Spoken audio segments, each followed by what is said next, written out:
empezar la clase. Hoy vamos a ver la fisiopatología de las enfermedades infecciosas y luego vamos a ir viendo el HIV, que es una enfermedad muy importante. Vamos a ver shock y después vamos a dar el primer examen que les he dicho. Supongo que esto me llevará unas 2 o 3 clases más, pero ya estamos cerca del examen y entonces ustedes tienen que estar estudiando, ¿ok? También hoy día les voy a hablar un poco de el trabajo que ustedes tienen que hacer con respecto al trabajo de investigación. ¿Por qué es importante las enfermedades infecciosas? Porque como ustedes saben, vivimos rodeados de microorganismos y además porque pues cada vez aparecen mayor resistencia a los antibióticos. Porque como alguna vez yo les he dicho, ha habido un abuso de los antibióticos por parte de la población y es incontrolado esto. Entonces, de alguna manera deberíamos controlarlo. Si ustedes han tenido la oportunidad de viajar al exterior, pues casi en ningún país del mundo te permiten comprar antibióticos como nosotros compramos acá, ¿no? Nosotros compramos acá, nuestra gente compra acá los antibióticos como si fuera por oro. Y eso no debería ser porque los microorganismos, sobre todo bacterias, van a alcanzar resistencia. ¿Ya? Bien, y además les presento este cuadro donde pues ahí ustedes pueden apreciar patologías respiratorias, patologías crónicas, patologías infecciosas, patologías digestivas, patologías urológicas, patologías ginecológicas, patologías dermatológicas, osteomusculares, infecciosas, en fin. O sea, tenemos de todo, ¿no? Cuando hablamos de infecciones. Nosotros en nuestro medio, por ejemplo, hemos denominado que hay épocas del IRA, insuficiencia respiratoria, de los IRAs, ¿no? En esta época que estamos, por ejemplo, entrando a los fríos, al invierno, pues nos van a aparecer muchos IRAs. Y junto con el frío también a veces aparecen los itus, las infecciones del tracto urinario. Y en el calor nos aparecen las ERAs, las enfermedades diarreicas agudas que generalmente son infecciosas. Entonces, tenemos una serie de épocas en nuestro medio, en Santa Cruz sobre todo, y también en Bolivia, que tenemos estos ataques infecciosos, ¿no es así? Bueno, y prácticamente todo el año ustedes van a tener pacientes con procesos infecciosos. Eso es indudable, ¿no? El dolor y los procesos infecciosos en la gente es lo que más le incomoda a la gente y busca al médico. Bien, entonces miren ustedes, quiero hacerles recuerdo. Koch, Koch fue uno de los tipos más increíbles que hubo. Miren cuándo vivió, 1843-1910. Koch hizo unos grandes aportes a la microbiología con el instituto científico más avanzado que tenía en su época. Allí, empleando métodos colaboradores, alumnos descubrieron organismos responsables. Miren ustedes los organismos responsables de la difteria, el tifus, la neumonía, la gonorrea, la meningitis cerebroespinal, la lepra, peste pulmonar, el tétanos, la sífilis. O sea, miren ustedes, Koch y todo su equipo fueron fantásticos, ¿no? Porque descubrieron los organismos responsables de todas estas enfermedades. O sea, un tipazo este doctor, ¿ya?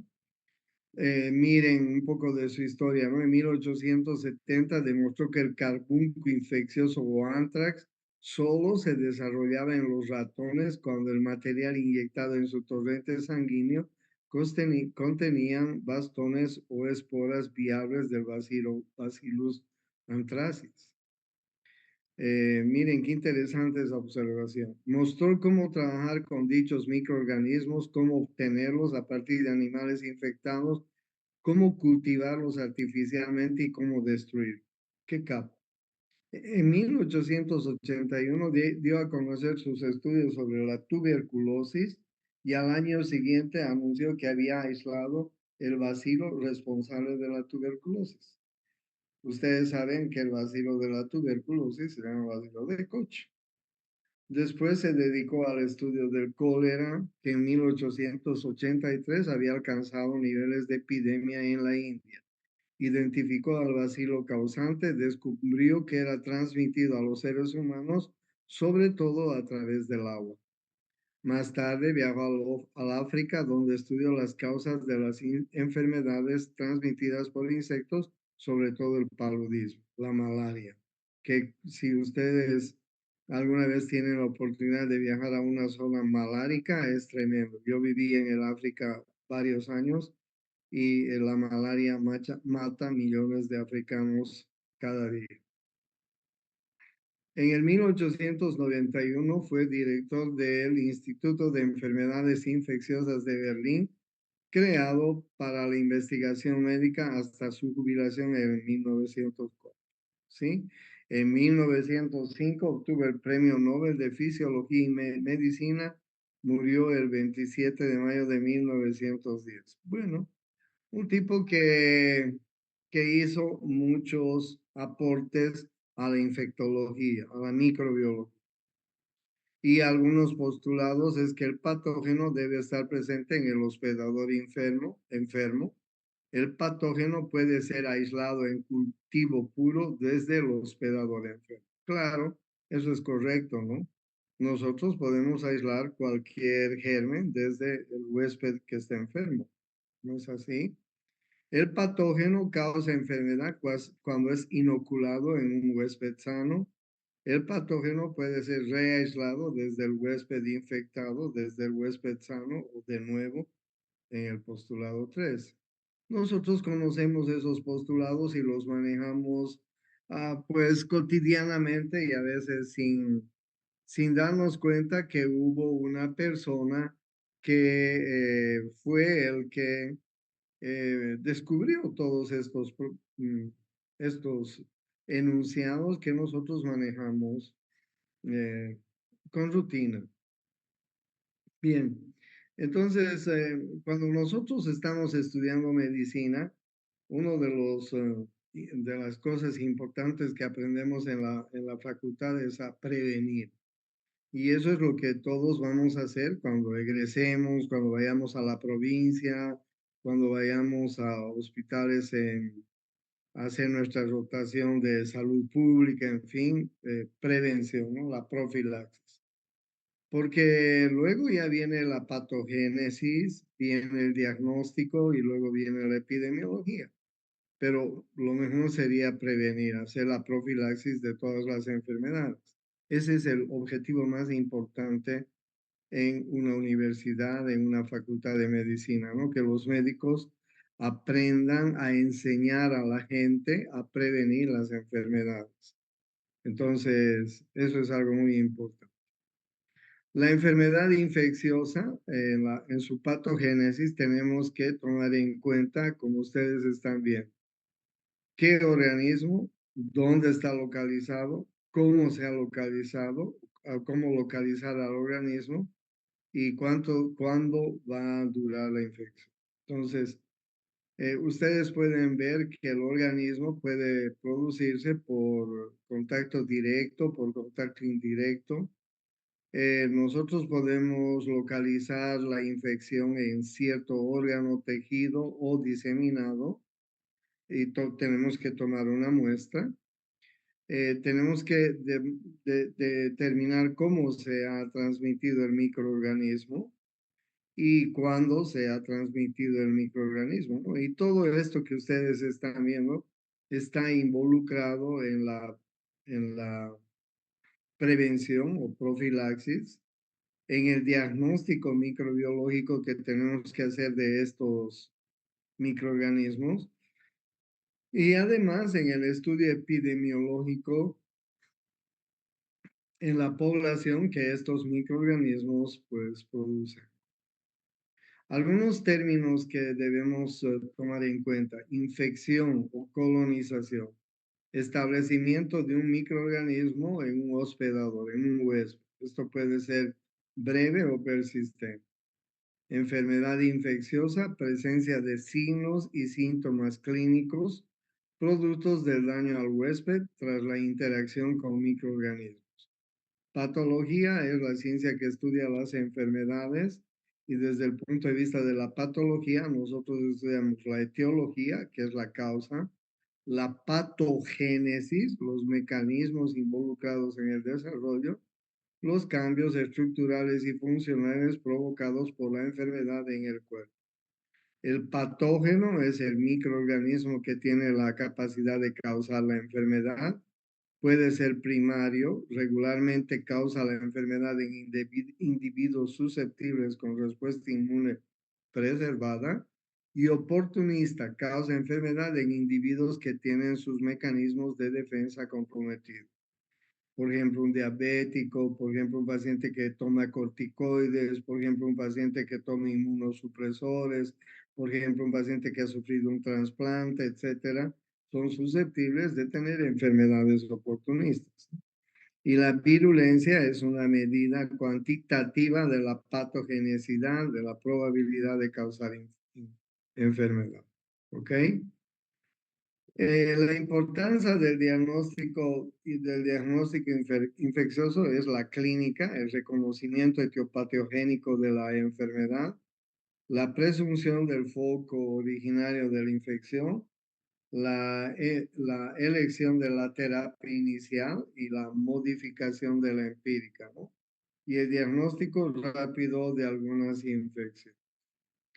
Nosotros también tenemos que, en la parte microbiológica, tenemos que elegir el esquema inicial que vamos a utilizar para identificar, elección de pruebas de sensibilidad antibiótica y los antimicrobianos a ensayar, elección de los medios de cultivo. Miren ustedes que nosotros trabajamos hoy en día con microbiología cuando estamos hablando de diagnóstico infeccioso, porque casi que es una rutina del médico, si está ante una infección repetitiva, tener que hacer cultivo y antibiograma. Infecciones repetitivas son infecciones del tracto respiratorio, infecciones del tracto digestivo, infecciones del tracto urinario sobre todo, infecciones del tracto vaginal.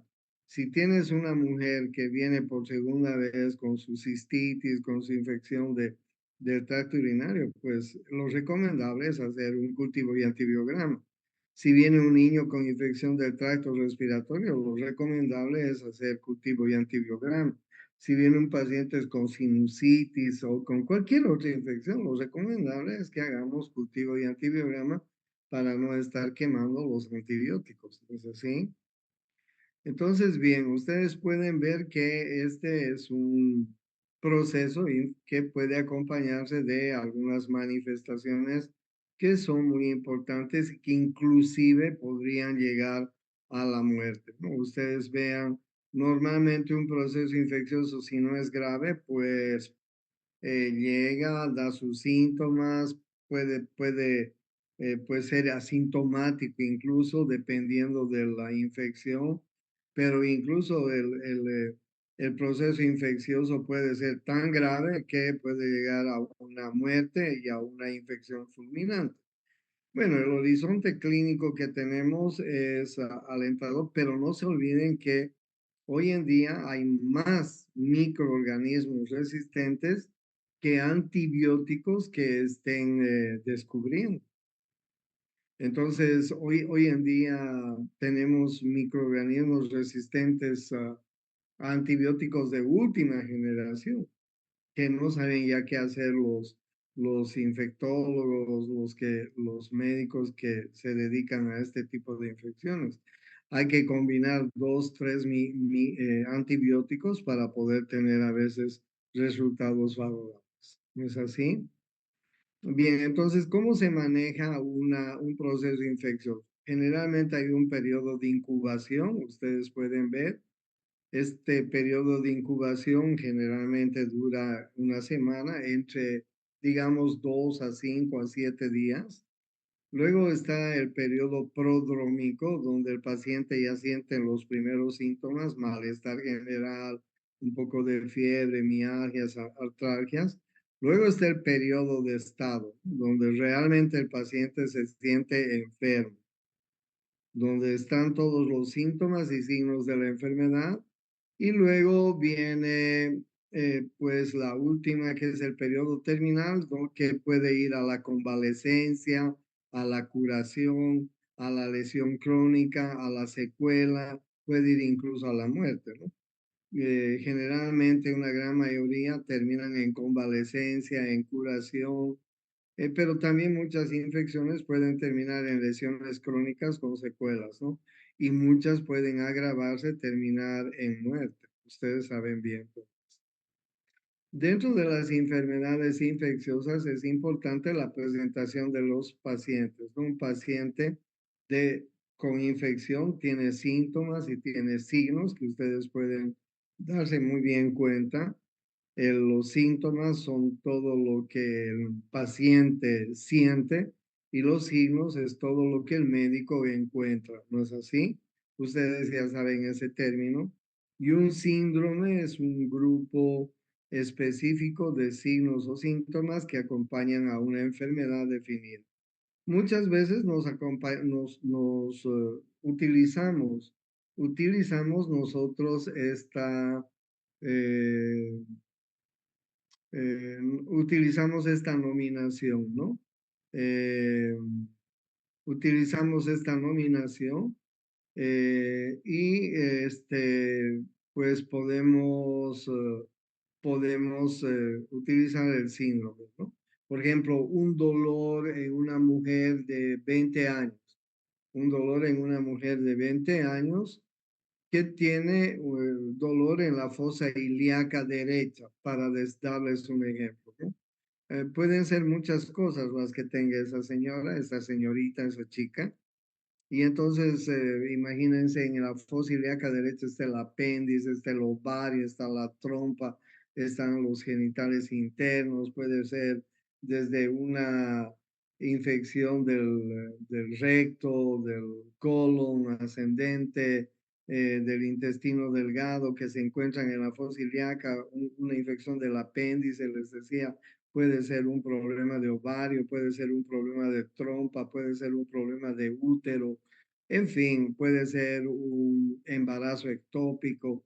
Por eso le decimos síndrome de la fosa ilíaca derecha, hasta que no estemos seguros del diagnóstico. Entonces en muchas ocasiones los médicos utilizamos esta palabra cuando no estamos seguros y y el diagnóstico está en proceso de estudio, ¿sí? O sea, es conveniente y es frecuente utilizar la palabra síndrome. Bueno, ustedes saben que hay diseminación. Las enfermedades infecciosas se transmiten de un huésped a otro, ¿no? Pues tenemos ahí, ustedes ven la tuberculosis, que es una enfermedad muy frecuente en Bolivia y sobre todo ahora en Santa Cruz. ¿No se imaginan ustedes cuántos tuberculosos tenemos en Santa Cruz? Gente que ha venido del occidente a Santa Cruz, gente que ha cambiado de medio ambiente, de hábitat, de clima, de condiciones de vida, etcétera, y reactivan sus infecciones pulmonares, sus infecciones tuberculosas. Por eso es que cuando los collitas vienen a trabajar en la zafra, por ejemplo, imagínense estar en la zafra, en el calor del norte de Santa Cruz, cultivando con la caña de azúcar, con todos los cambios que puede tener un paciente, una persona que viene del occidente al oriente, ¿no? la alimentación, las condiciones de vida. A veces se vienen con toda la familia, en fin.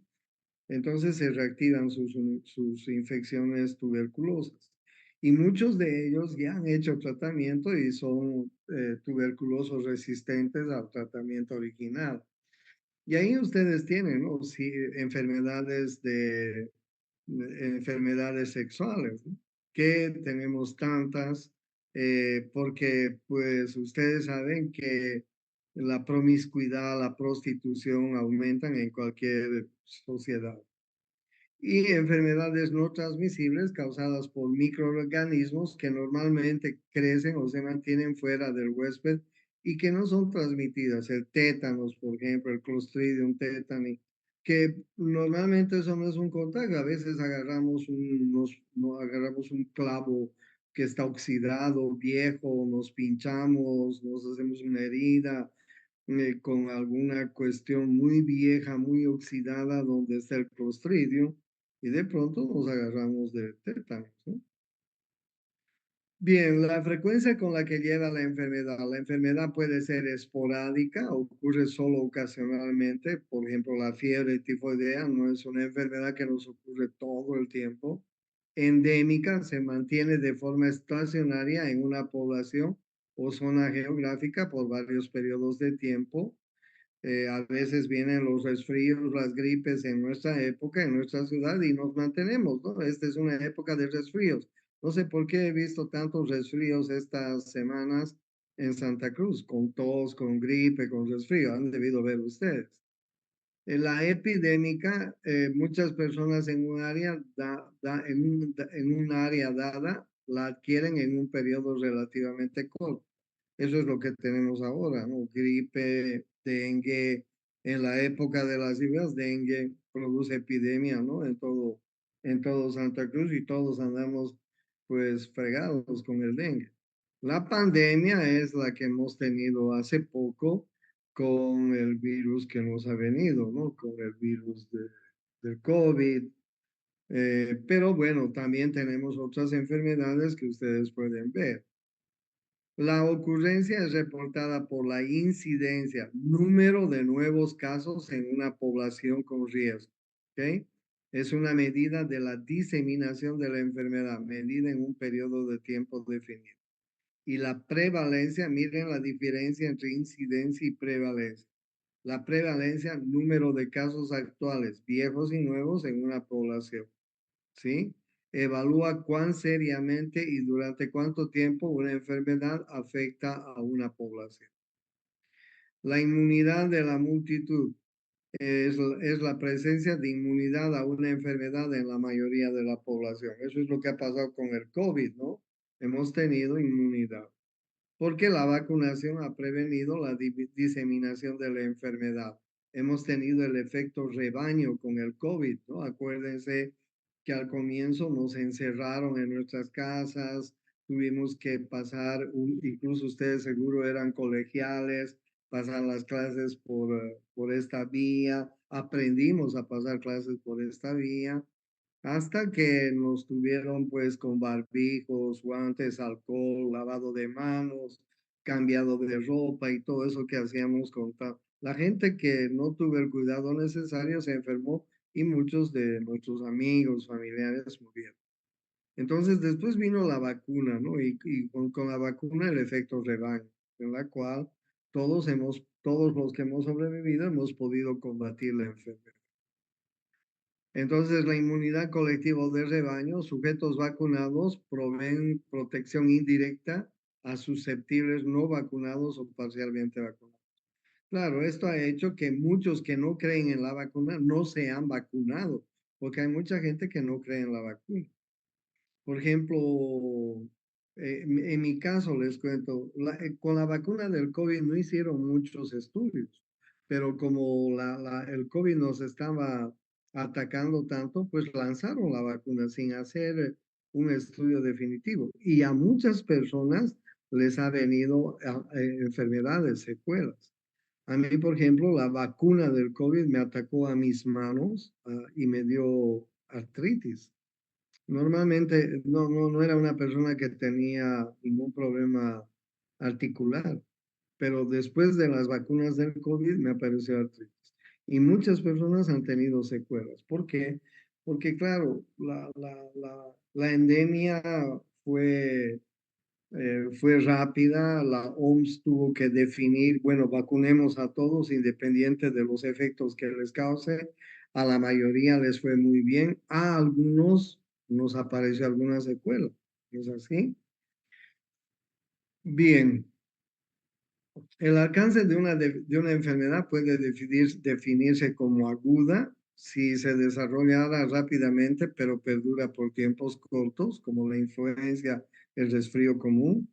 Puede ser crónica, puede desarrollarse lentamente, continuando recurriendo por largos periodos, como la tuberculosis, la hepatitis B. Una enfermedad puede ser subaguda, y una enfermedad subaguda, intermedia entre aguda y crónica, y puede ser latente. El agente causal permanece sin multiplicarse por un tiempo, pero en diferentes escenarios recupera esa capacidad y puede volver a producir síntomas de enfermedad. El dengue es una de esas enfermedades latentes, ¿no? En cuanto aparecen los primeros mosquitos, ya estamos con gente que está con dengue, ¿no?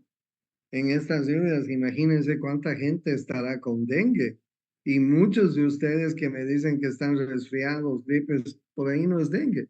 ¿Dónde viven? Por donde viven hay mosquitos. Obviamente, donde vivimos todos tenemos mosquitos. Tenemos mosquitos en la calle, en la parte interna de nuestras casas, en fin. O sea, en esta época no sabemos si es resfrío, si es gripe, si es COVID, si es dengue, si es chikungunya, en fin. No, no sabemos. Puede ser cualquier cosa, ¿ya?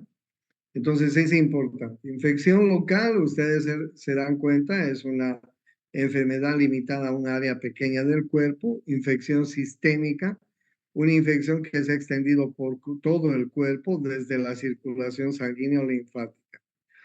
Bacteriemia es la bacteria en la sangre. Sepsis, condición inflamatoria tóxica que se alcanza luego de la diseminación del microorganismo, especialmente bacterias o sus toxinas, desde un foco de infección. Septicemia, crecimiento de una bacteria en sangre. Toxemia, toxinas en sangre. Viremia, virus en sangre. Infección focal, infección sistémica que comienza como una infección local. Infección primaria, infección aguda que causa la enfermedad inicial. Infección secundaria, infección oportunista luego de una infección primaria que afectó la respuesta inmune. Infección subclínica carece de signos o síntomas observables. Yo les voy a hacer estas preguntas en historias clínicas y ustedes me tienen que decir de qué estamos hablando, de qué término estamos hablando cuando les haga las preguntas, ¿ok? Bien, factores predisponentes son aquellos que hacen que el huésped sea más susceptible a enfermar o que permiten alterar el curso de la enfermedad. El género. En las infecciones urinarias, ustedes saben que las más susceptibles a tener infecciones urinarias son el sexo femenino. ¿Por qué? Porque las mujeres tienen la uretra más corta y si tienen una uretra tan corta en comparación, nosotros tenemos la uretra 3, 4 veces más larga que de las mujeres. Entonces, la uretra femenina apenas mide 4 centímetros. La uretra masculina en total, desde la raíz del pene hasta el meato urinario, aproximadamente 15 a 16 centímetros. Y la mujer tiene 4 centímetros de uretra. O sea, esa uretra es susceptible a que los gérmenes que vienen, todos tenemos gérmenes en la región anal. Y esos gérmenes no son compatibles con nuestra región genital.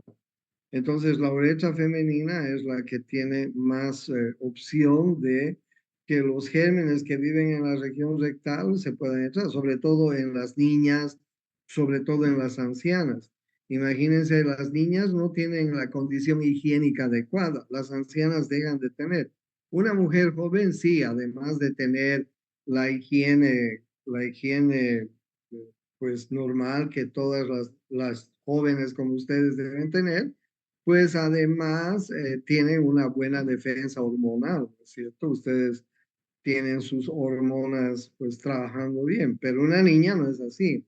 Una anciana deja de tener trabajo hormonal y no tiene defensas, entonces son más susceptibles de contraer infecciones. El clima y sus condiciones, pues ustedes no van a ver dengue en La Paz, en Oruro, ¿no es cierto? Solamente esa es una enfermedad netamente de nosotros.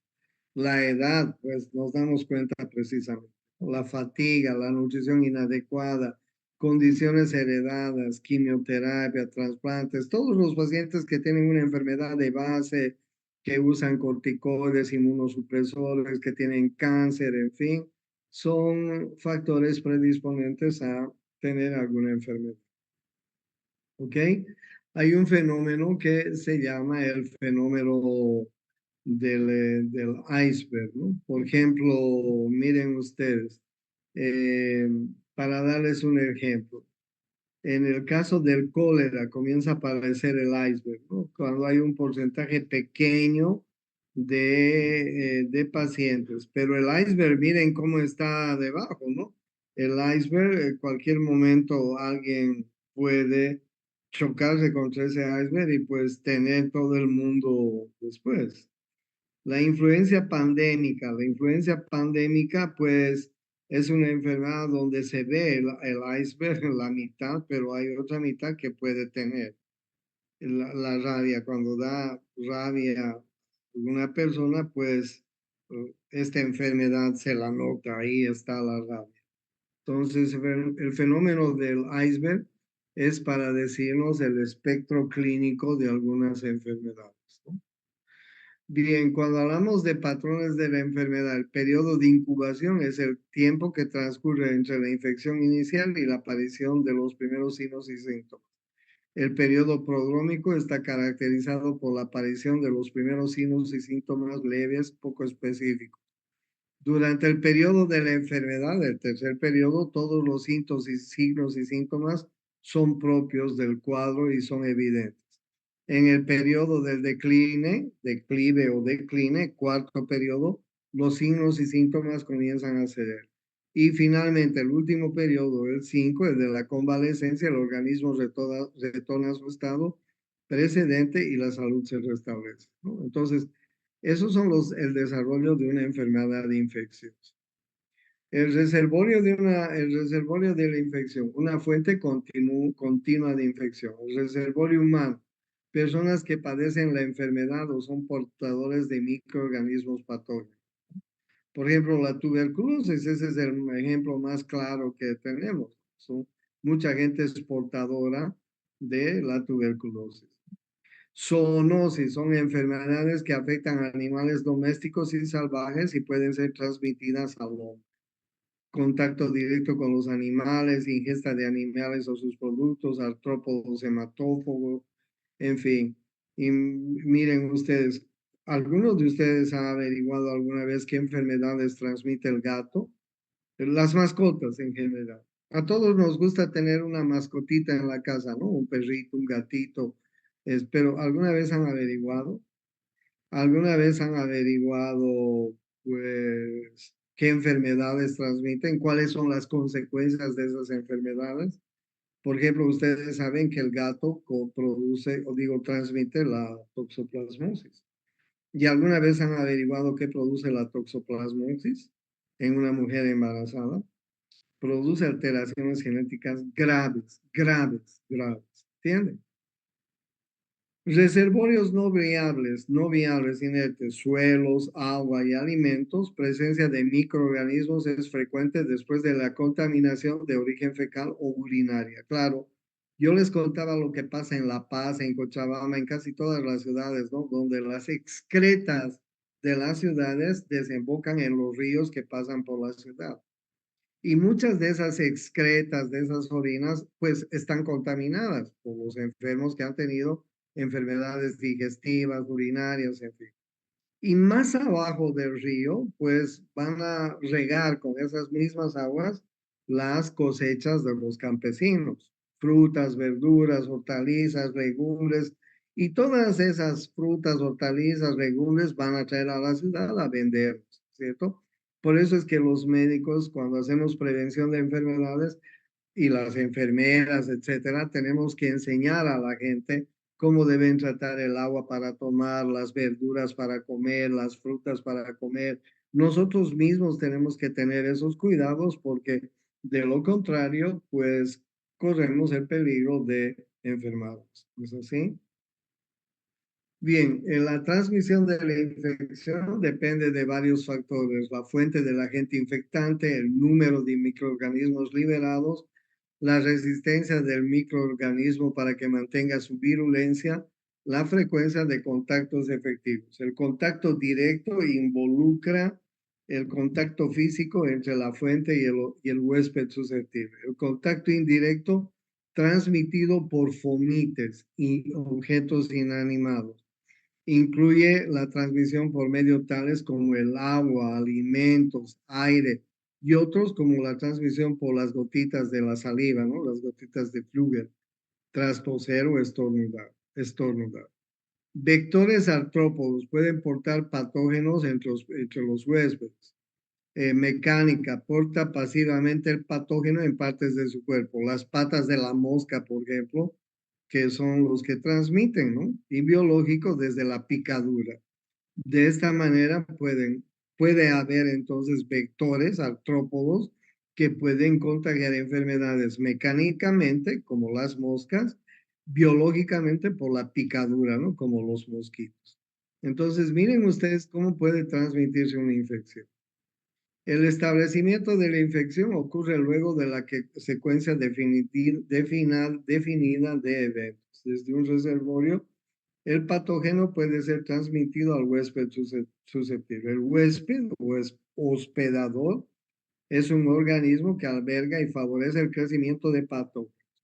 Se debe producir un proceso de invasión en el que el microorganismo ingresa en el huésped y se multiplica. El microorganismo lesiona al huésped dependiendo de sus mecanismos de patogenicidad. Epidemiología estudia dónde y cuándo ocurren las infecciones y las enfermedades. Cuándo, a quiénes, el modo de transmisión, reservorios, métodos efectivos de control, planea prevenir futuros brotes. ¿Por qué les estoy diciendo y les estoy hablando de la epidemiología? Porque a continuación les voy a hablar de sus trabajos de investigación. Entonces, miren ustedes lo que estudia la epidemiología. Cuándo estudia y cuándo y cómo y dónde ocurren las infecciones y enfermedades. Cuándo, a quiénes, modo de transmisión, reservorios, etcétera. Puede ser epidemiología descriptiva, analítica, experimental, vigilancia epidemiológica. O sea, lo que yo les quiero decir es, cuando yo les doy un tema, por decirles algo, a alguien le he dado diabetes, por decir, no quiero que me digas en tu trabajo de investigación qué es la diabetes, porque lo único que vas a hacer es copiar y pegar de algún texto. Y luego me lo vas a empastar, me lo vas a enanillar, me lo vas a dedicar a mi querido y amado doctor Dorado, a mi guauita, a mi noviecita, a mi hijito, a mis padres y huevadas, y no vas a hacer más que copiar y pegar. Y eso me lo vas a presentar y vas a querer que con eso te ponga nota. Y no lo voy a hacer porque yo me voy a dar cuenta. Cuando yo te doy un título de una investigación, lo que tú tienes que hacer con ese título es decir, ¿con qué voy a investigar? En el caso de la diabetes, ¿por qué no investigo cuántos diabéticos terminan con insuficiencia renal en Santa Cruz? Y entonces me voy a los centros de donde hacen diálisis renal y averiguo, investigo cuántos tienen, cuántos pacientes en Santa Cruz terminan en diálisis renal.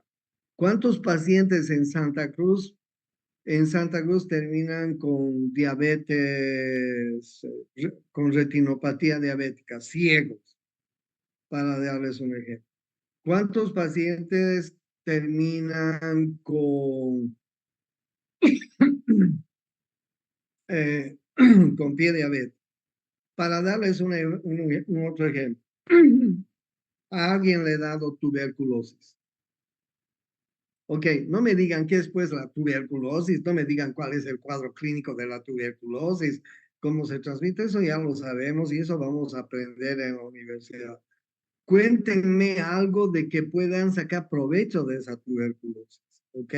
¿Cuáles son las condiciones por las cuales los habitantes del occidente se contagian de tuberculosis en el oriente? Cuéntenme cuáles son los antibióticos resistentes o cuáles son los antibióticos que ahora son resistentes eh, o el bacilo que ahora es resistente a los antibióticos clásicos. Cuéntenme cuántos pacientes tuberculosos tienen resistencia, qué porcentaje en Bolivia. Cuéntenme por qué los sidosos, los que tienen el HIV, terminan con tuberculosis, muriendo con tuberculosis. Si a alguien le he dado el HIV, cuéntenme por qué el HIV termina 8, 9, 10 años después en síndrome de inmunodeficiencia adquirida. ¿Por qué? ¿Cuáles son los efectos? ¿Qué va pasando con ese virus en nuestra sangre 8, 9, 10 años después? ¿Qué es lo que hace el virus para que 8, 9 años después nuestra inmunidad esté en el subsuelo y nos contagiamos de cualquier cosa y nos morimos? Si yo les he dado la enfermedad de artritis, por ejemplo, para darles un ejemplo, cuéntenme en qué época, en qué fecha, en qué edad se contagia, pero no me cuenten qué es la artritis, eso ya lo sé, ok, y eso lo que vamos a hacer es copiar y pegar. Ustedes sáquenle algún tema importante del tema que se les ha dado. Yo les he dado un tema nada más, pero ustedes de ese tema médico tienen que sacar el provecho de algo, investigar algo de ese tema, ¿entienden? Cuando yo te digo a ti que me des hipertensión, no quiero que me digas, la hipertensión es una enfermedad cardiovascular. No, no, no, no, no me interesa eso. Me interesaría saber que la hipertensión es uno de los componentes del síndrome metabólico y que el síndrome metabólico está compuesto por estas otras dos enfermedades y que en Santa Cruz tenemos el riesgo de estas personas que pueden hacer hipertensión y cuántas personas hacen hipertensión. Voy a ir al San Juan, voy a hablar con los internistas, voy a ver dónde puedo investigar quiénes son los hipertensos o en la escuela o en la Gabriel. ¿Alguna vez han averiguado cuántos estudiantes en la Gabriel fuman? Para darles un ejemplo. ¿Cuántos estudiantes en la carrera de medicina fuman? ¿Cuántos cigarrillos al día fuman? ¿Cuántos estudiantes en la Gabriel bebe? ¿Qué bebe el estudiante de la Gabriel? ¿Qué bebida le gusta? ¿Con qué frecuencia bebe? Algunos drogan, algunos usan drogas, hay gente que coquea, que es adicta a la coca en la Gabriel, en medicina, en nuestra universidad, en algún hospital, en alguna ciudad. Es decir, lo que quiero es que del tema que yo les he dado, del tema que yo les he dado, ustedes tengan que hacer una investigación, ustedes tengan que hacer alguna investigación. Pero no me vayan a decir, pues, qué sé yo, eh, que tal enfermedad es así, los signos, los signos. Eso ya sabemos todos. No me den eso ustedes. Ustedes sáquenle un provecho al tema que yo les he dado. Sáquenle, estudien algo que realmente pueda servir para que me den su investigación. Antes de que ustedes terminen la clase, les voy a hablar del método científico, un poquito que yo sé que ustedes han hecho ya esto alguna vez porque ya han pasado metodología científica y solamente les quiero compartir tres cosas del método científico, ¿ok? Y para decirles lo que ustedes tienen que trabajar.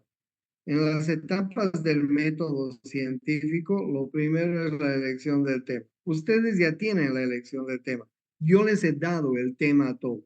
Pero ustedes lo que tienen que pensar ahora en esta semana es qué van a investigar de ese tema, qué de ese tema, ¿ok? No el tema en sí, cuál es qué algo que le puedan sacar provecho a ese tema de investigación, que sirva de investigación. ¿Y cómo van a realizar? ¿Dónde van a realizar la investigación? ¿En la universidad, en una escuela, en un mercado, en el colegio, en el hospital? ¿Dónde van a realizar ese tema? ¿Van a buscar en el Internet? ¿Van a averiguar datos estadísticos que hay en el Internet? En fin. Entonces, el tema ya lo tienen ustedes, pero además, a partir del tema, ustedes me tienen que decir qué se va a investigar. ¿Ok? La segunda cosa es el plantear el problema. ¿Ok? ¿Por qué quieren estudiar ese tema que ustedes han elegido? Es decir, del tema que yo les he dado, ¿qué van a investigar y por qué quieren eso? Están planteando el problema. Para plantear el problema, nosotros podemos utilizar esto que ustedes están viendo, preguntas básicas. ¿Qué, cuándo, para qué, quién, dónde, con qué, cómo, por qué, cuánto, qué relaciones se pueden establecer, cuáles son los puntos esenciales de la problemática, cuáles serían las alternativas de solución de esta investigación, cómo establecer las relaciones con otras variables. Miren ustedes cómo les estoy diciendo, ustedes me van a presentar este fin de semana estos primeros 3 puntos. Primero, la elección del tema. ¿Ok? Ya tienen el tema, pero de ese tema, ¿qué van a hacer? ¿Qué van a hacer con ese tema? Necesito eso primero. Segundo, van a plantear el problema. ¿Por qué quieren hacer? El problema es la fijación de las contradicciones que se dan en la propia realidad. Contradicciones que se fijan en la teoría y concluyen una vez esclarecidas, con el planteamiento de un nuevo problema cuya solución podría ser resuelta por otros investigadores. Para un adecuado planteamiento del problema se requiere de eliminar del problema cualquier adición engañosa, o sea, identificar aquellas dificultades que chocan con la teoría. Y ahí ustedes tienen las preguntas básicas que pueden hacer al hacer el planteamiento del problema. ¿Ok? Estas preguntas básicas son las que nos van a llevar a plantear el problema de la enfermedad que yo les he dado. Ustedes tienen que sacarle una investigación a ese título, a ese. No me tienen que decir, por favor, la sífilis es una enfermedad de transmisión sexual, sus signos, sus síntomas y huevadas. Eso es copiar y pegar y nada más. Eso no quiero. ¿Ok? Ustedes tienen que hacer la elección del tema, el planteamiento del problema y la justificación del problema. ¿Por qué? Explica las razones o los motivos por los cuales se pretende realizar la investigación. Por lo general es breve y concisa. Miren, la justificación del problema es breve. Por justificación se entiende sustentar con argumentos convincentes la realización de un estudio. En otras palabras, es señalar por qué y para qué se va a llevar a cabo dicha investigación. Explicar por qué es importante realizar la investigación y qué beneficios se obtendrían al resolver la problemática que se plantea. ¿Ok? Entonces, bien, lo que quiero que ustedes hagan esta semana es 3 cosas. Ya tienen el tema, pero de ese tema que ustedes ya tienen, me van a decir qué van a investigar. ¿Qué van a investigar? En una hoja de papel, ustedes me dicen qué van a investigar. En computadora, ustedes me dicen qué tema tienen, porque yo lo tengo anotado. Me van a decir qué van a investigar de ese tema. Yo les voy a orientar si está bien o no. Me van a plantear el problema de investigación que ustedes quieren hacer y me van a justificar el problema. Solamente esos 3, de nuevo estoy diciendo, ¿qué es lo que tienen que hacer? Elección del tema, que ya lo tienen, pero tienen que elegirme algo concreto que vayan a estudiar de ese título, el planteamiento del problema y la justificación del problema. Esta semana me tienen que entregar, si quieren, hasta el próximo martes que nos vamos a volver a ver en la clase, en una hoja escrita en computación con el nombre, Si quieren, ya le ponen el título al tema que ustedes quieren y a continuación hacen estas tres cosas. La elección del tema, el título, ¿ok? El planteamiento del problema utilizando estas preguntas que yo les estoy diciendo. Y tres, la justificación del problema, ¿ok? Explica las razones, los motivos por los cuales se pretende realizar la investigación. Por lo general, esta justificación es breve y concisa, o sea, no tienen que escribir 50 hojas, es breve y concisa. Y por justificación se entiende sustentar con argumentos convincentes la realización de ese estudio. En otras palabras, es señalar para qué y por qué se va a llevar a cabo dicha investigación. Explicar por qué es importante realizar la investigación. Entonces, yo necesito que para que ustedes hagan un buen trabajo de investigación, primero partamos de lo primero, de lo básico. Esto. Entonces, todos, absolutamente todos, me tienen que entregar estos tres temas. Elección del tema que ustedes ya tienen. ¿Qué le van a sacar? Algo que realmente nos pueda interesar a todos, ¿ok? El planteamiento del problema y la justificación. Pero no quiero que me den, no quiero que me den la enfermedad como eso sí que no quiero, ¿ok? Tienen una semana, hoy es martes, hasta el siguiente martes para hacer estas tres pinche cosas. Son tres pinche cosas. Todos me van a entregar en una página escrita en computadora con impresión, con su nombre.